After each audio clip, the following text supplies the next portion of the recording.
Oholot Perak Yudchet Mishnah Aleph. First Mishnah in the last chapter of Masechet Oholot. Only 18 chapters. Short. Okay, we're going to talk about Botzrim Beit Hapras. A Beit Hapras, as we know, is the field that has that you plowed over a grave, and the Chachamim were like, no, you shouldn't do that. And they made a gzeira that the whole thing is, they made a knas.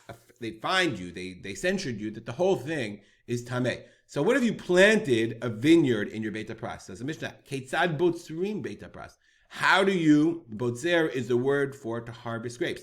How do you harvest grapes in Beit Hapras? The whole thing is tameh. Now, in order to understand this Mishnah, we have to go to another Mishnah. This is a Mishnah in Shabbat, Masechet Shabbat, Perek Aleph, Mishnah Dalet. In Masechet Shabbat, Perek Aleph, Mishnah Dalet, the Mishnah says the following, that there were a bunch of halachot, 18, Shmona Esrei Dvarim, okay, that one night, in the Aliyah, the Mishnah says, Elu mina halachot, she'amru be'aliyat Chananya ben Chizkiah ben Gurion. So there was a guy named Chananya ben Chizkiah ben Gurion, and he had a loft.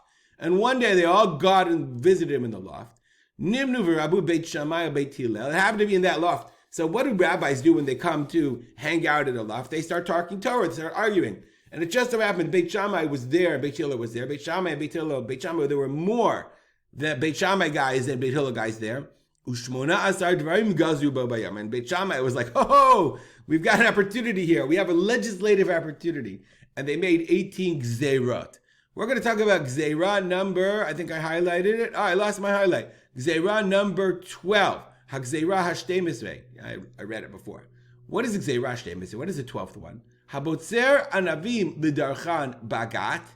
If you are harvesting grapes in order to squish them, lidarchan, to step on them, in the gat, in the wine press, hamashke ayotze mehen bishat bitzira machshiran lekabel tuma. The liquid that comes out of the grapes, that oozes from the grapes, when you are harvesting them, that's machshir lekabel tuma. What does that mean? Normally we say afa pisha olech liibud. Even though you're going to lose that liquid, velo nichale, you don't want it. Gzeira, it's a decree.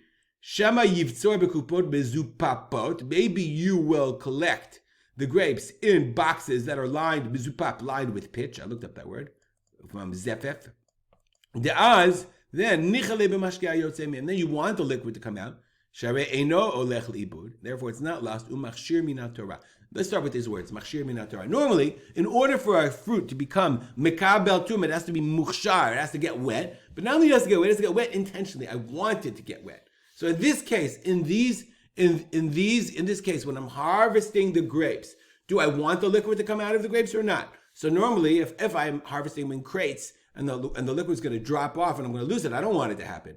But it says Beit Shammai, sometimes the liquid, I'm going to do it in pitch-lined baskets, and I'm dump all the stuff. I'm going to keep that juice. So I want that juice, and since I might want that juice, therefore, it's machshir minat Torah, and therefore the fruit is mikabel tuma. Now, we have a real problem, though, because in our case, let's go back to our Mishnah, in a Beit Hapras, if the fruit becomes muchshar the kabel tuma, when I pick it, I'm really messed up, because the whole field is tameh.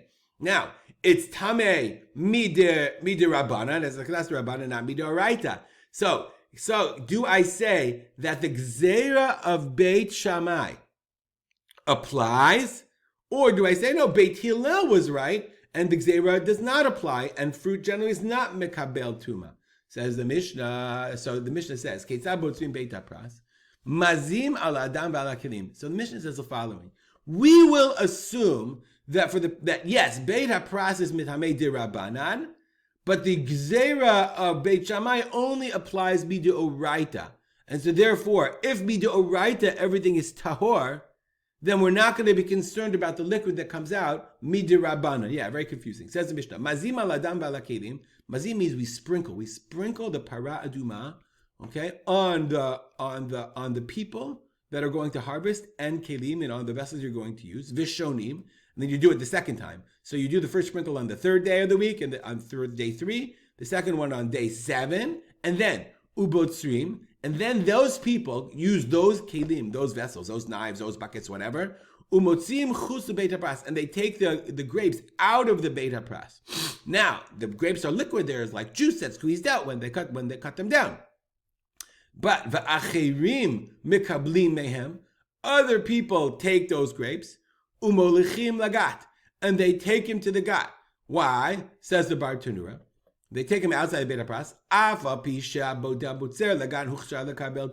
Even though normally we say someone who harvests wine for the wine press, that's mukhshar lekabel tumah. Now what that means? It's one of the 18 gzeirot, one of the 18 decrees that were made on that day, on the day in the loft. That gzeir is only for tumah d'oraita. Aval l'tumat Beit Hapras Dirabanani, but vis-a-vis tumat Beit Hapras, which is only a dirabanan, lo chashvinan lehechsher. So therefore, they have to be tahor midiraita, and even though now they're all going to become tamei midirabanan, the wetness of the juice of the grapes don't apply. It doesn't work, and that's why it says you spritz them kidei shiyuto orim mituma dioraita, so that they'll all be tahor midioraita. As soon as they walk on the field, they're not tamid rabbanan.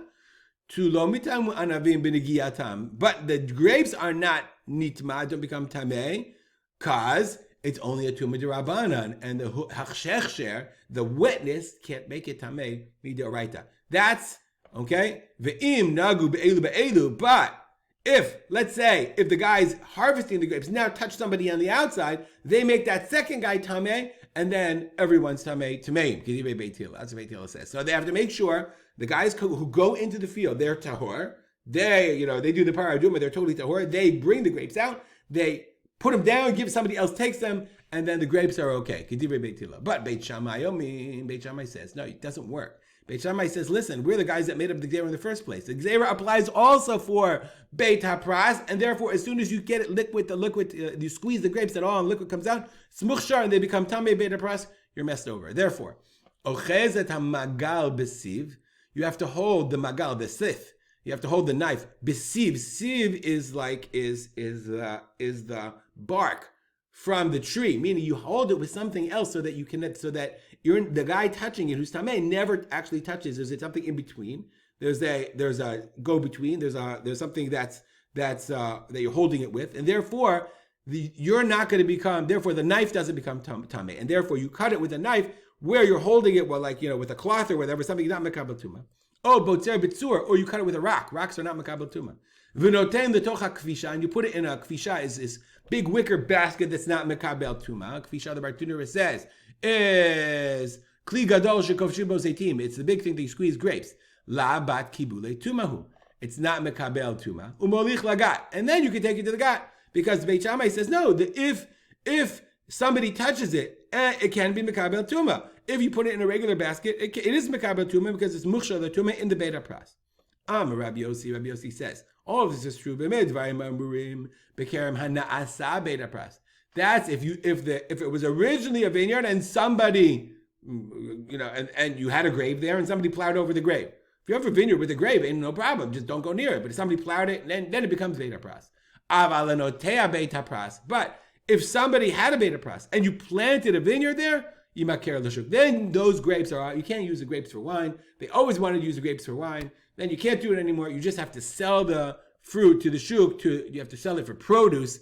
And if you sell fruit for produce, everyone agrees that it's not mukhshar the kabel tuma because you want to sell it. You don't want it to get wet, and therefore that's how you have to do it. So that's the solution. All right, we'll stop here. I hope I explained it pretty well. A long Mishnah. We'll dedicate our learning to my father, Rav Simcha Beit Yitzchak Kalman. Make it a great day.